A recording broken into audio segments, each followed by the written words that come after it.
আসসালামু আলাইকুম।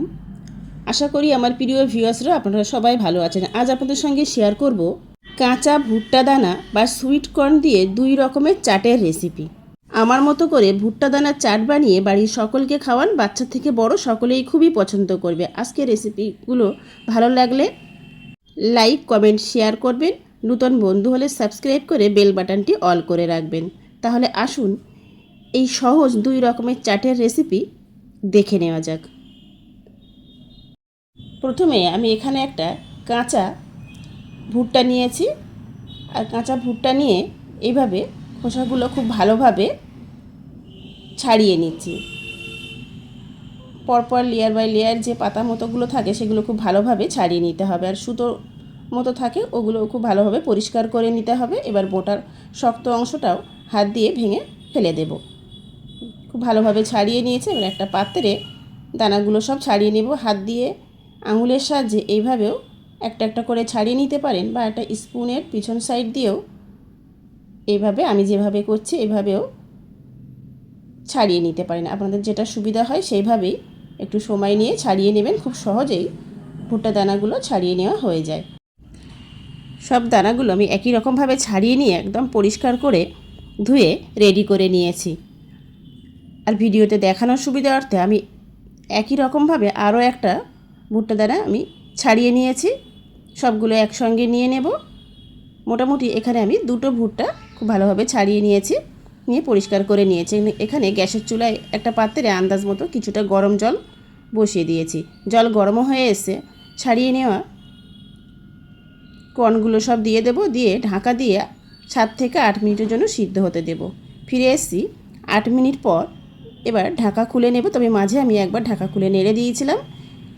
ঠিকঠাকভাবে কর্নগুলো বা ভুট্টা দানাগুলো সিদ্ধ হয়েছে কি না কীভাবে বুঝবেন, একটু উঠিয়ে নিয়ে স্পুনের সাহায্যে এবার আঙুল দিয়ে একটু চাপ দিতেই দেখবেন একদম নরম হয়ে গেছে। তখন বুঝবেন যে খুব সুন্দরভাবে ভুট্টা দানাগুলো সিদ্ধ হয়ে গেছে বা কালারও চেঞ্জ হয়ে আসবে। গ্যাসের ফ্লেম অফ করে দিয়ে ঢাকা দিয়ে রাখবো যাতে অনেকক্ষণ গরম থাকে। এবার আমি ঢাকা খুলে নিয়ে এখান থেকেই কিছুটা পরিমাণ বা অর্ধেকটা পরিমাণ আমি বয়েল করে নেওয়া কর্ন একটা স্টেনারে উঠিয়ে নেব।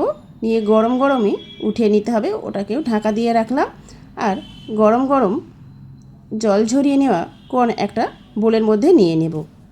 প্রথমেই রেডি করে নেব বাটার মশলা সুইট কর্ন। আর গরম গরম থাকতেই এখানে আমি হাফ টিস্পুন বাটার দিয়ে দেব। আপনারা চাইলে 1 টিস্পুন বাটার এখানে দিয়ে দিতে পারেন, বাটার কমিয়ে বাড়িয়ে দিয়ে দিতে পারেন।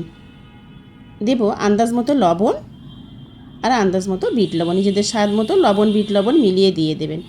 1/4 টিস্পুন মতো chaat masala, 1/4 teaspoon Kashmiri red chilli powder, 1/4 teaspoon কালো গোলমরিচ গুঁড়ো, আর 1 টেবিল চামচ টমেটো কেচাপ।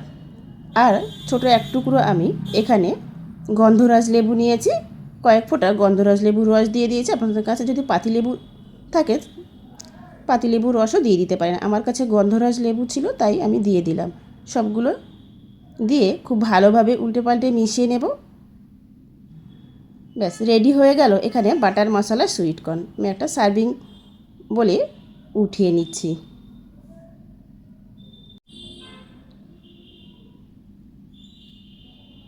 এবার ওই একই বোলের মধ্যেই বাকি সিদ্ধ করে নেওয়া কর্নগুলো গরম জল থেকে উঠিয়ে নিয়ে জল ঝরিয়ে নিয়েছি। দিয়ে দেবো 1/4 টিস্পুন মতো বাটার, আর হাফ টিস্পুন মতো কালো গোলমরিচ গুঁড়ো, 1/4 টিস্পুন বিট লবণ, হাফ টিস্পুন চাট মশলা, আর 1 টিস্পুন ভাজা জিরে গুঁড়ো। আর এখানে আমি একটা ছোটো সাইজের পেঁয়াজ খুব ছোটো ছোটো করে কুচিয়ে নিয়েছি, দিয়ে দিয়েছি একটা টমেটো কুচি, স্বাদ মতো কাঁচা লঙ্কা কুচি, আর গোটা একটা গাজরকে আমি ছোটো ছোটো করে কুচিয়ে নিয়েছি, সব দিয়ে দিয়েছি। আর কিছুটা ধনেপাতা কুচি, 1 টেবিল চামচ গ্রিন চাটনি যদি বাড়িতে থাকে তাহলে অবশ্যই দিয়ে দেবেন। আর 1 টেবিল চামচ টক মিষ্টি তেঁতুলের চাটনি দিয়ে দিয়েছি, স্বাদ মতো লবণ, আর কয়েক ফোঁটা গন্ধরাজ লেবুর রস আমি দিয়ে দিয়েছি।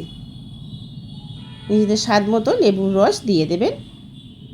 সবগুলো একসঙ্গে উল্টে পাল্টে মিশিয়ে নেব। আপনারা চাইলে এখানে কিছুটা ভাজা চীনা বাদামও মিশিয়ে দিতে পারেন। চাটের মধ্যে সমস্ত মশলার উপকরণগুলো নিজেদের স্বাদ মতো বা যে যেমন খেতে পছন্দ করেন সেই অনুযায়ী সমস্ত কিছু উপকরণগুলো দিয়ে দেবেন। এখানে রেডি হয়ে গেল চটপটি সুইট কর্ন চাট। এই সময় বাজারে প্রচুর কাঁচা ভুট্টা পাওয়া যাচ্ছে। কাঁচা ভুট্টা নিয়ে আমার মতো করে এইভাবে সুইট কর্ন বা ভুট্টা দানার চাট বানিয়ে বাড়ির সকলকে খাওয়ান, বাড়ির সকলেই খুবই পছন্দ করবে। ভিডিওটি ভালো লাগলে লাইক, কমেন্ট, শেয়ার করবেন। সাবস্ক্রাইব করে বেল বাটনটি অল করে রাখবেন। ভিডিওটি শেষ পর্যন্ত দেখার জন্য সবাইকে অসংখ্য ধন্যবাদ।